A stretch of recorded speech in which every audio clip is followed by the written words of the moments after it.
Dimana kalau misalnya pasangan kalian itu, kayak pasangan menikah ya, kalau pasangan kalian itu melakukan tindakan kriminal, kalian tuh berhak untuk diem. Berhak untuk gak ngomong dan bersaksi melawan suami kalian di pengadilan.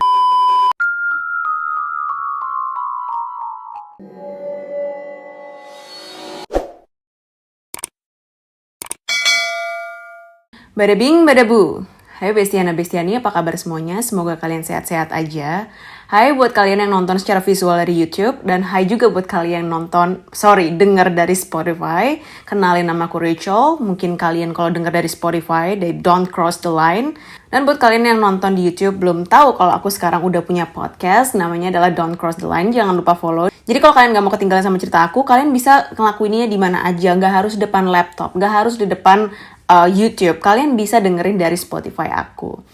Jadi, long time no see, hari ini aku punya cerita yang lumayan seru.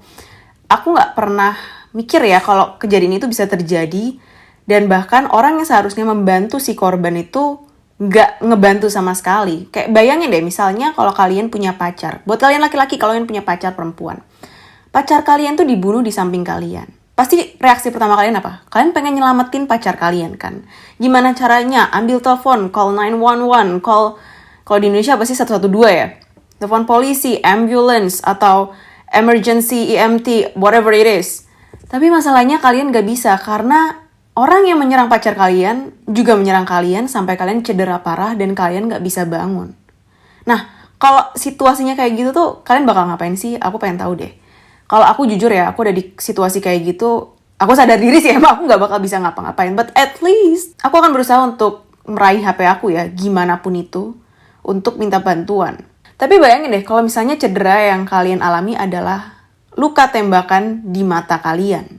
Menurut kalian masih akan bisa gak sih bantuin pacar kalian, apapun itu? Karena inilah yang terjadi sama Ryan Weller. Sebenarnya siapa sih Ryan Weller itu? Lahir di Phoenix, Arizona, tahun 1988. Ryan tuh adalah anak yang seumur hidup yang dari dia kecil tuh suka banget sama musik. Suka dengerin musik, suka nyanyi, dia suka mainin instrumen musik. Paling suka sama gitar. Dia jago banget sama gitar. Kalian tau gak sih kalian kalau punya temen-temen yang suka main gitar, terus kadang-kadang suka dengerin lagu, baru sebentar dia langsung tahu, oh chordnya ini.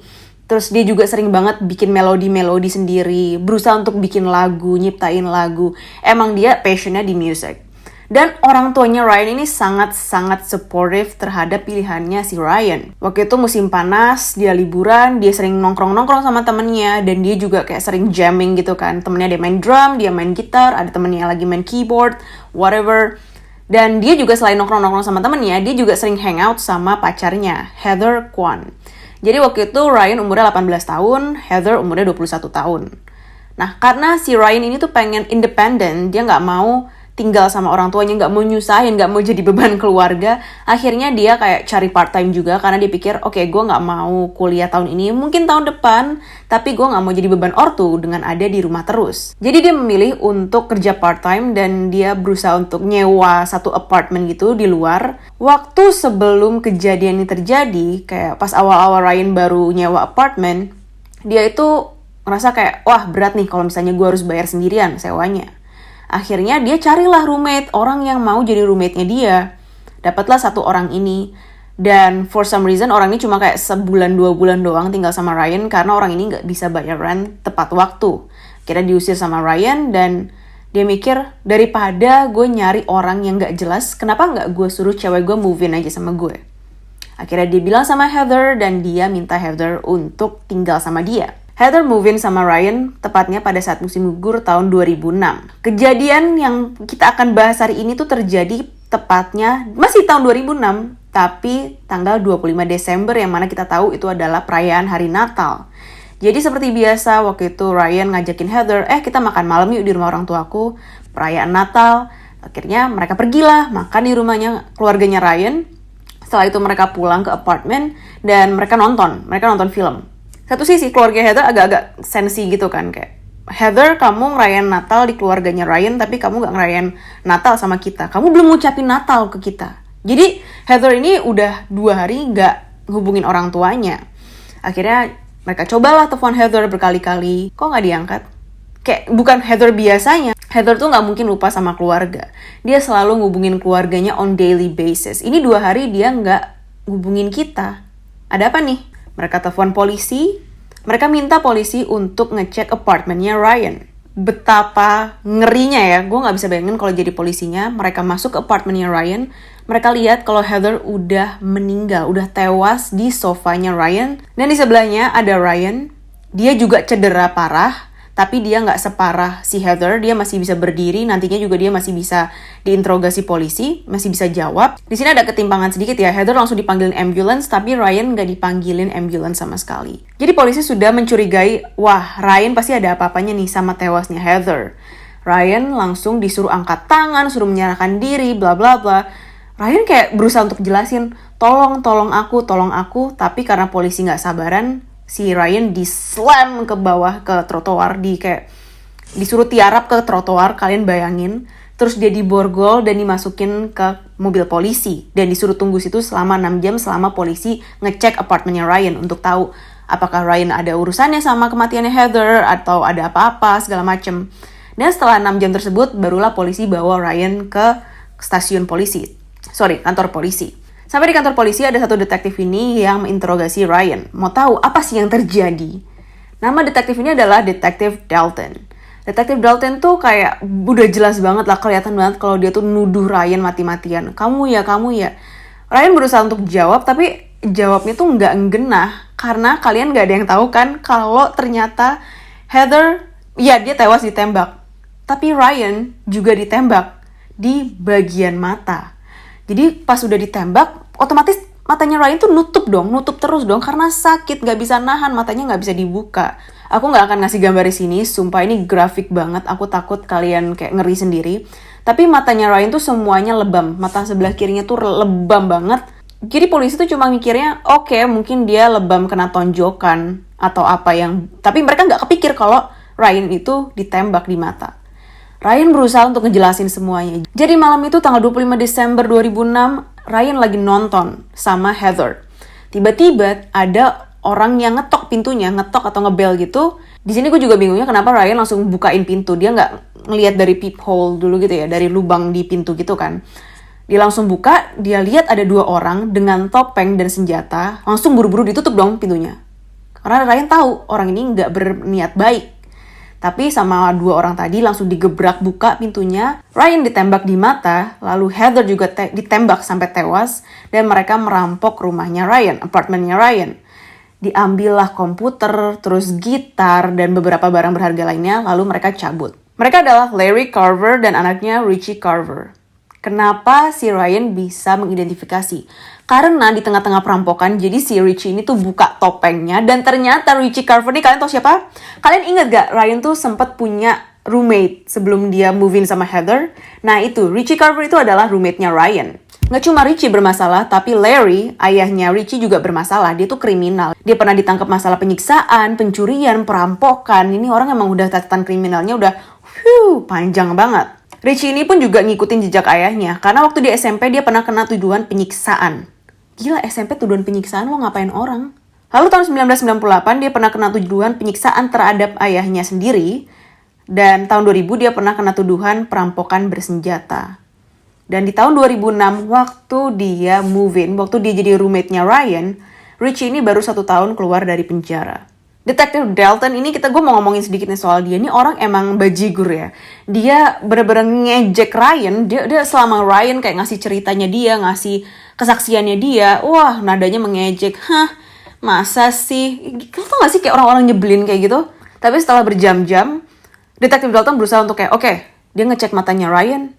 Oh my god, ini orang beneran ditembak. Dia langsung hubungin ambulance, terus abis itu ambulance datang, Ryan dibawa ke rumah sakit. Jadi total Ryan harus nunggu sampai dia dapat penanganan medis tuh kira-kira 24 jam. Lu bayangin ditembak di mata dan dia harus nunggu 24 jam untuk perawatan medis. That's That's crazy man, that's bonkers. Dan setelah Ryan masuk rumah sakit, dia dicek-cek-cek, dia juga nggak bisa langsung dioperasi karena terlalu banyak infeksi dan komplikasi yang terjadi. Dia baru bisa dioperasi kayak sekitar 2 hari lagi, 2 hari kemudian, tanggal 28 Desember. Dan pas dicek sama dokter ya, selain ada peluru di matanya Ryan, terus tulang matanya ini retak, terus tengkoraknya banyak yang bermasalah, hidungnya patah, ternyata Ryan rahangnya juga patah. Kalian tahu nggak karena apa rahangnya bisa patah? Karena dibanting sama polisi ke trotoar waktu dia mau nangkep Ryan. Kalian bayangin nggak cuma dia jadi korban penembakan, tapi dia juga jadi korban kekerasan polisi. Dan parahnya lagi adalah, ini kompensasi polisinya tuh gimana ya?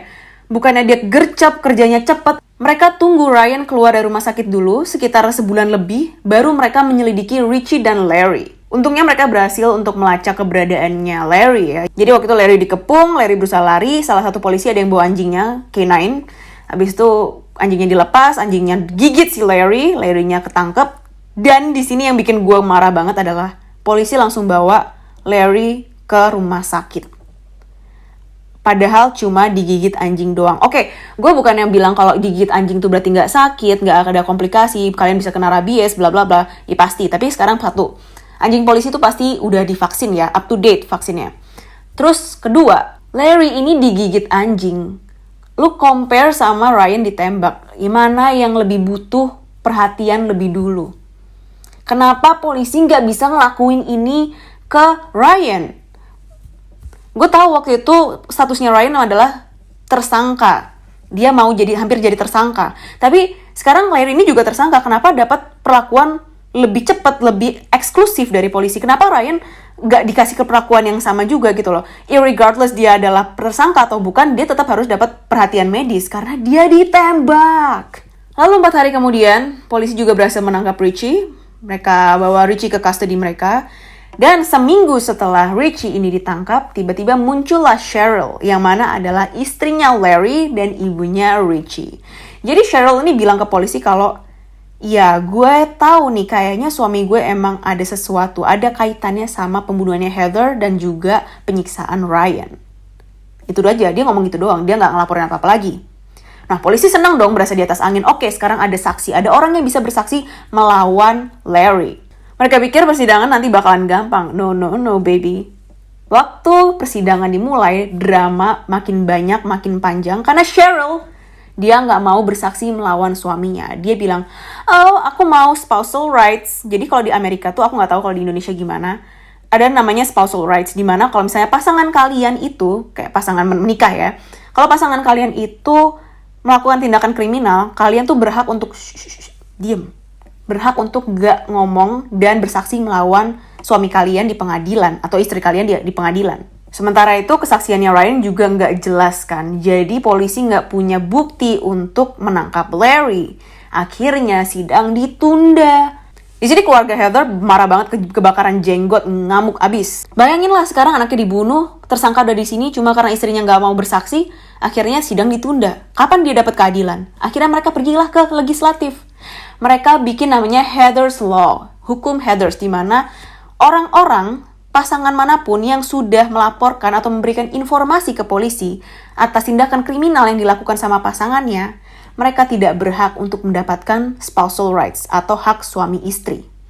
Jadi karena adanya hukum tersebut, adanya Heather's Law, akhirnya Larry dibawalah ke persidangan lagi dan Cheryl mau gak mau harus bersaksi melawan Larry. Akhirnya pada tanggal 2011, 5 tahun kemudian, Larry resmi dijatuhi hukuman seumur hidup atas pembunuhan Heather dan juga penyiksaan Ryan. Emang happy ending, tapi tidak happy ending buat Ryan ya, karena setelah kejadian tersebut, Ryan akhirnya jadi buta total. Dia butuh bantuan dari orang-orang sekitarnya, keluarganya, untuk dia melakukan aktivitas sehari-hari. Dan pastinya nggak gampang ya buat Ryan ya, karena dia dari kecil sudah bisa melihat tiba-tiba dia buta, pasti dia depresi, pasti dia stres, dia bakal bingung, dia ke depannya mau gimana, masa depannya gimana. Dan selain itu ya, Ryan juga sering mengalami kejang-kejang karena peluru yang masuk ke kepalanya itu nggak cuma mempengaruhi saraf penglihatan dia, tapi juga saraf yang lain-lain.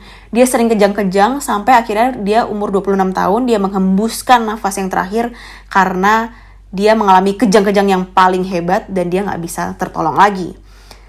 Dan di sini aku sempat nonton juga interview ayahnya Ryan bilang kayak, kita sedih banget, tapi kita percaya kalau Ryan in a better place now, dia di tempat yang lebih baik, karena kita nggak bisa bayangin kalau misalnya kita nanti duluan meninggal, Ryan masih hidup, dan gak ada yang bisa ngurusin Ryan, dia sendirian, dia gak ada yang bisa nenangin, gak ada yang bisa nemenin Ryan. Kita gak mau mikir itu, kita gak mau meninggalkan dunia ini dengan pikiran kalau Ryan siapa yang akan jaga nanti. Kedua, ini yang aku kesel banget ya. Detective Dalton, dia kabur dari masalah ini. Jadi setelah tahu kalau Ryan tuh benar, kalau ternyata dia bukan pelaku dari pembunuhan Heather, Detektif Dalton tuh langsung keluar dari kasus ini. Bahkan polisi-polisi juga nge-cover, mereka bilangnya kalau oh iya, dia ada family emergency, oh iya, dia udah nggak ngurusin kasus ini. Nggak mau tanggung jawab, bahkan orang kepolisi aja pengen cover dia tuh kan gila banget. Dan yang parahnya lagi ya, karena dia nggak mau ditanggung jawab atas kebutaannya Ryan, dia tuh sampai ganti tanggal penembakannya Ryan yang harusnya tanggal 25 Desember 2006 jadi 23 Desember 2006. Karena dia nggak mau dituntut untuk tanggung jawab. Jadi kalau misalnya kenapa-napa sama Ryan, dia bilangnya, oh dia udah ditembaknya udah dari 2 hari yang lalu, bukan pas kita temuin, bukan tanggal 25, itu bukan salah kita. Jadi kalau dia ada komplikasi, itu bukan karena kita tahan di kantor polisi, itu karena emang dia udah lama aja ditembak. I have no words for this guy, man. Seriously, this guy is scum of the earth. Anyways, itu aja buat cerita hari ini. Semoga kalian suka. Dan kalau kalian suka sama cerita hari ini, jangan lupa like untuk di YouTube. Dan jangan lupa follow aku di Spotify, di Don't Cross the Line, podcast aku. And I'll see you on my next story. Bye!